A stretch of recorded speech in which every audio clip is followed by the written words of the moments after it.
Good morning, everybody. Dave Neal here with your Tuesday Morning Rush, January 28th, 2025. I've got all of your entertainment and pop culture stories here in one place. And on today's episode, we got some crazy things to get into. Last night was the premiere of Grant's season of The Bachelorette. I'll give you a couple quick thoughts. But the more interesting Bachelor Nation story right now, it's, they say when it bleeds, it leads. And the hearts might be bleeding here after Bachelor star Rachel Kirkconnell broke up with Bachelor Matt James. Well, now she's going to be on Call Her Daddy, the female Joe Rogan, one of the biggest podcasts in the world. That's coming tonight, and we're speculating. Fans are getting the popcorn ready. It might be the most watched YouTube video ever, to be quite honest. I've also got some bird flu updates and a conversation about Justin Baldoni's 2 a.m. voice note that it was revealed he left for Blake Lively in the filming of their movie It Ends With Us. I'm going to share some theories about that voice note, and then afterwards talk to a good friend of ours, Donna Bowling. She's got a great podcast and YouTube channel, and she shares a theory you're going to want to listen to about who might be behind leaks from within the Blake Lively camp that Ryan Reynolds is the fall guy here. So there might be some infighting happening, some speculation indeed. I got that story and so much more, all coming up next on The Rush. How about a TikTok update? There's a new proposal to keep it alive in the United States. I mean, at this point, I'm like, let's just burn this puppy. No, we should keep it alive. But it's a very interesting sort of business deal that would go down. Have a listen. Keep TikTok alive in the United States. If approved, it would allow the U.S. government to own a large stake in the popular app. That's right, the U.S. government. So Perplexity AI, that's a company that specializes in artificial intelligence software.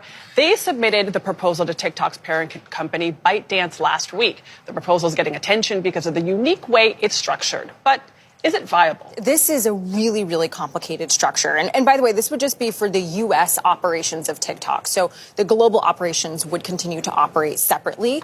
This new company would be created entirely. So it's called a new co in mergers and acquisitions. ByteDance would actually retain, those investors would retain a piece of the pie. And then you would get the money for the merger by bringing in a number of third-party investors.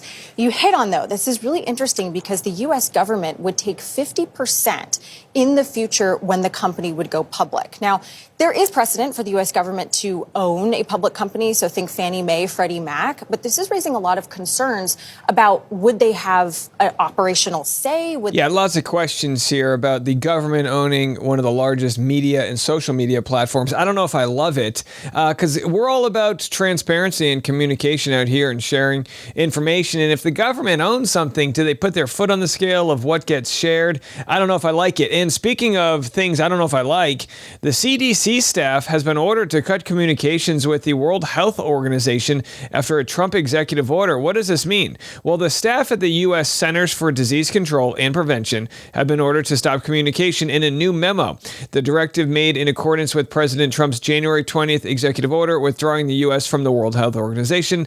According to the memo sent late Sunday from CDC Deputy Director of Global Health, Dr. John Gensong, to senior agency leadership, a copy of which was obtained by CNN. It was reported. So this is interesting to people because now they're saying that the new information coming out about bird flu is actually being withheld from the general public. Again, I don't know the ins and outs of this executive order, but when it comes to diseases, infectious diseases in this country, I don't think we should be living in a state of fear, but I think we should know what's going on. There's only been one death so far from bird flu, and the person who died did have, I think, some conditions beforehand. But I guess I will be taking the reins as the bird flu guy. I'll be sharing you updates if I feel as though there might be issues. Preventative measures we're taking right now, you go on a walk, don't step in bird crap. I mean, that's a good start. And don't touch birds and stay away from the flock. You know what I mean? I don't know what else to say right now, but we will give updates as we see them to keep that transparency going. I want everyone to stay safe. Listen, I can't get paid if I don't have people listening. I don't need a bunch of people catching the bird flu, right? So anyhow, no, but seriously, I'll give you guys updates as they come in. All right. So The Bachelor was last night. What did you guys think? I'll have a full recap on my YouTube channel this morning, but tears. A nice article by the Decider. The Bachelor's Grant remembers his late grandmother. She was the rock in my family. That's right. His first impression rose goes to his grandmother. They filmed this in the fall. She has since passed away. So how sweet of them to have this moment here on camera. Excuse me. And how was Grant's opening episode? I mean, it's really hard to judge these things early on. Really hard. No mess. Some people catching emotions. Beautiful, nice people. Grant talked about, growing up in a relatively broken home. Didn't we all? If you got into podcasting, your home was not unbroken, okay? But Grant talks about the fact that his family never ate dinner together or shared love in certain ways. And hey, my heart goes out with him. I really do hope he's able to find his one.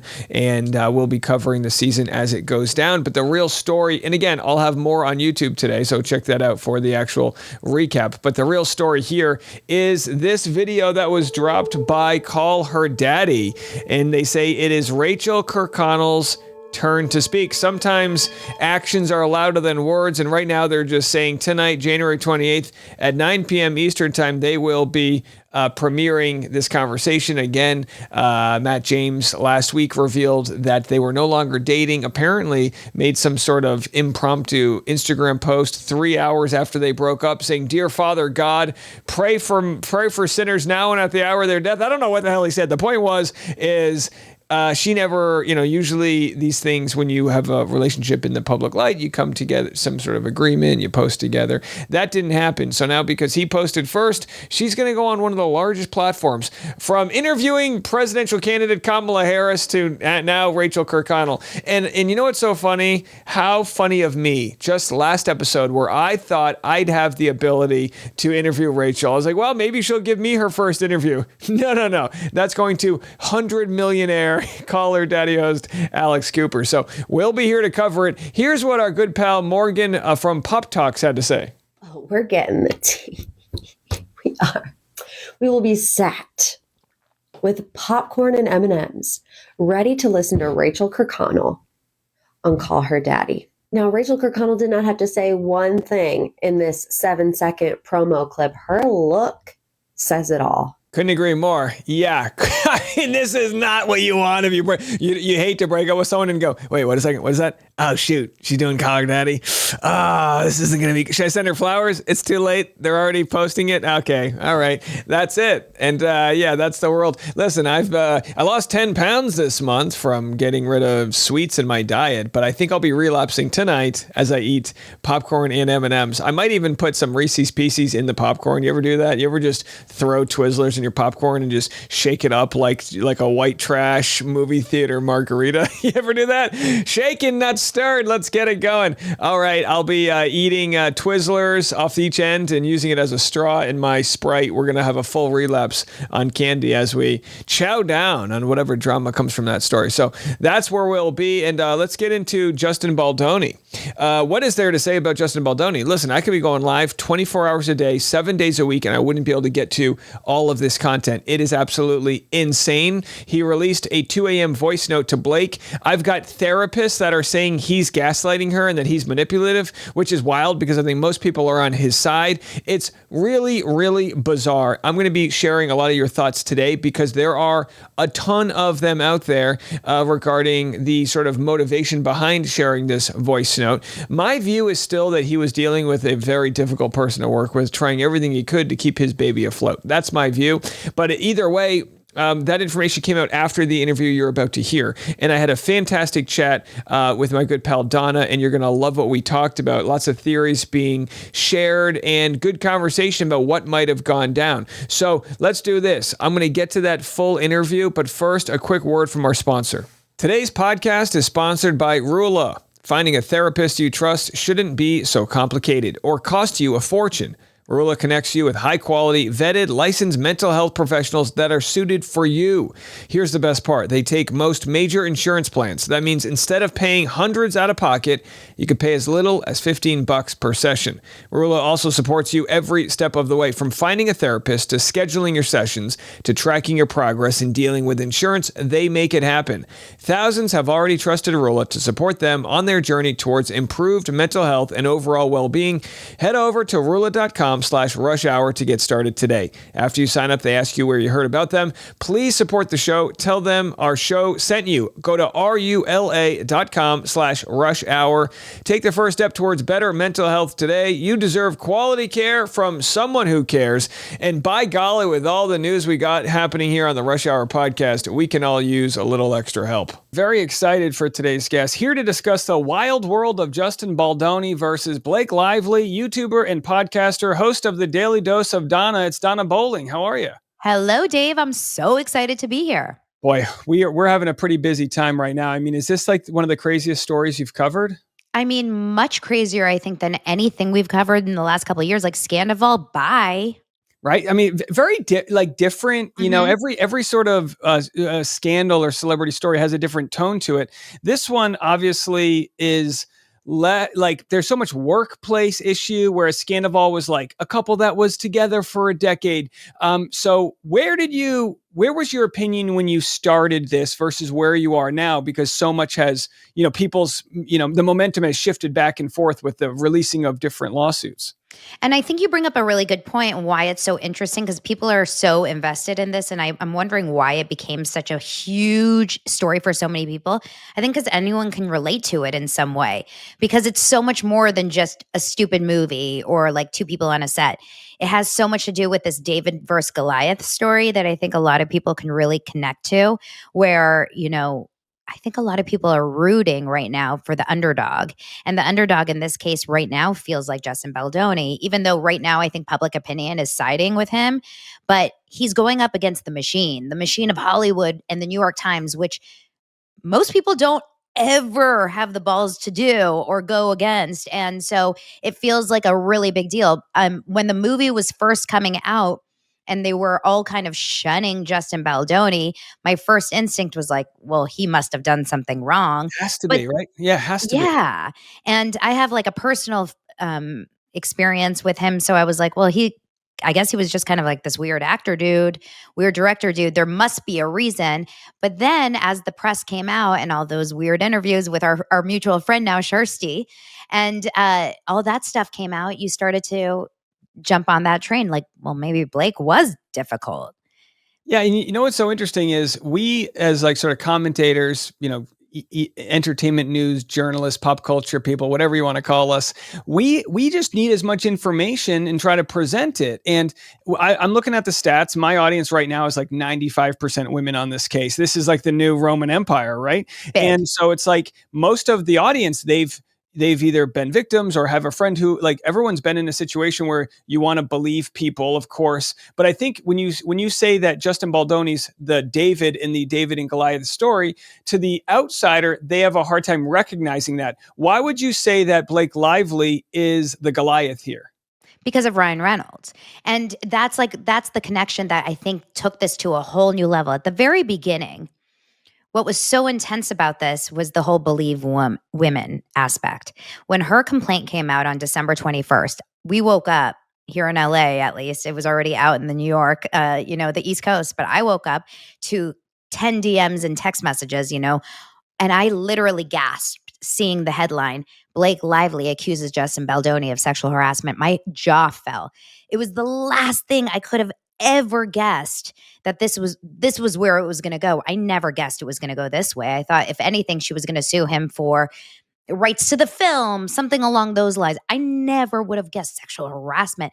So to see that, I was floored. Now, I have personally worked on so many sets as a casting director, but when I was young or as an assistant, an intern, I've personally been the victim of actual harassment by disgusting, gross, older like writers and like gross comments. Yeah, right? They want to do a script reading in their living room. I mean, I've had to blow so many whistles on. Oh, I thought you were going to say something else. Well, Whistles is the guy's name. I had to get the job somehow. But literally, like I've seen it firsthand. With my wife, where I got to like help her out when she has to go do a shoot with a photographer. Do we know this guy's legit? Because once you get into the room, it's like, it can be a very dangerous place. People will misuse their power. So I absolutely agree with you. Like there's a rampant abuse of power because there's so much opportunity and gatekeeping in this industry. So like when I first saw that article, my first gut feeling was like, oh my God, he's a monster. Must And I be. spent that entire weekend poring over the article and then watching the movie for the first time. I had read the book, but I never saw the movie. And I was so thrown by it. And I remember texting with a friend of mine who never really was on her side, even when he read the lawsuit. And I was grossed out by him. He's also a YouTuber here, Zach Peters, shout out. And he like, and I couldn't even talk to him. I remember really like for 10 days until Justin's lawsuit, because I was like, you are gross. Like, you don't believe women. And I remember I was like, really, and I'm not that kind of a girl. I'm not that like feminist type of girl, but I was so connected to her story because I have been that on the receiving end of these kinds of comments before. And I thought there is no way she can make something like this up. There is no, why would she? Why? Yeah, it would What's have the to be win? for some crazy reason if you did make it up, like acquiring the rights to the film, or yeah, I look at it as like almost like the Cuban Missile Crisis, right? It's like we're like right ready to drop bombs and go to war, and then all of a sudden she does this, and you go, man. And then his response initially seems retaliatory, but then the more you read into it, you're like, oh, it all lines up. This is why I was so critical of Nick Viall, because I spent 6 hours reading each one. I read it till I was literally couldn't speak anymore on live stream. And he's like, well, I kind of glazed over it and feel like this is the truth. And that's why I think people respect folks like you and those that can cover this objectively, where you go, look, we're not trying to follow the popular thing here. We're like going, where does the evidence point? And it's actually kind of scary to go against the woman because in public opinion, that seems like, wow, you don't believe women. How dare you victim shame? And this is why women don't come forward, because of people like you. And I think more and more it's becoming less and less like that. But those first few days when I was coming out and saying, guys, I read Justin Baldoni's lawsuit and I'm having a really hard time still believing Blake after seeing every single way he's kind of coming back at all of her claims and the text messages and how she changed, and the comments that we're getting were wild. Like, you are disgusting. You hate women. You bash women. And I'm like, I don't think that that's the case here. I really try to look at it as like, it's not about a woman or a man. We also have to protect men too, because I look at Justin as just a person who, if he did not do these things, which at this point we don't know, right? At this point, it's an open case. If he did not do these things, this is life ruiner. This is a career ruiner. And he still is a husband and a father. And I have a husband that works in the industry. He's a camera guy and on reality shows, right? So imagine he goes to work one day and some girl on The Bachelorette decides to say, oh, my DP, did A, B, and C, and that ruins our lives. And the onus is sometimes on the person being accused to have sort of irrefutable evidence. I covered this story yesterday, but the captain of the Patriots this year, Jabril Peppers, was just a jury said he wasn't guilty of domestic violence because he was recording a conversation where he was accused of something crazy. And otherwise, it would have been like the NFL, like workplace. They would have been like, guy, we don't. Yeah, sure, you're innocent, but like without that irrefutable evidence, the public opinion's not worth it on this higher end level. And I think with this story, for me, it's hard to get past the misconstruing of evidence from Blake when she wanted to say that they were showing her porn on set. Like, it's just like when you go too far, it kind of just shows you're weaponizing something. And it's like any person who I believe is like a victim doesn't need to do that. Mm-hmm. And I don't need much evidence. You would imagine, like, from working in the industry, if the lines were crossed, you could understand that in the moment, maybe she puts on a brave face or fight or flight, but she's going to be texting her agent. She's going to be texting a SAG rep or a lawyer. And there's so far no thread of that in the moment. There's only like 3 months later, she says these things. And it's like, come on, within a day or two, you would have the metadata to show that you were very unhappy with the protocol. Look at you throwing in metadata. You're such a nerd now. They call me Metadata Dave. That's what I am. My name is Metadonna. There you go.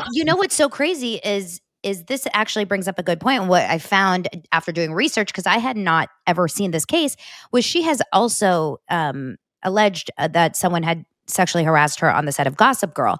In 2000, I believe 5 or 6, she had a makeup artist, and I don't know if you know this story. I'm sure you had seen it maybe. Oh, okay, so I'll tell you. This is a crazy story that I found randomly in 2017. It was written about during the Me Too movement and Harvey Weinstein and all of this drama. in 2005 or 6, a makeup artist, a man, was doing her makeup on Gossip Girl.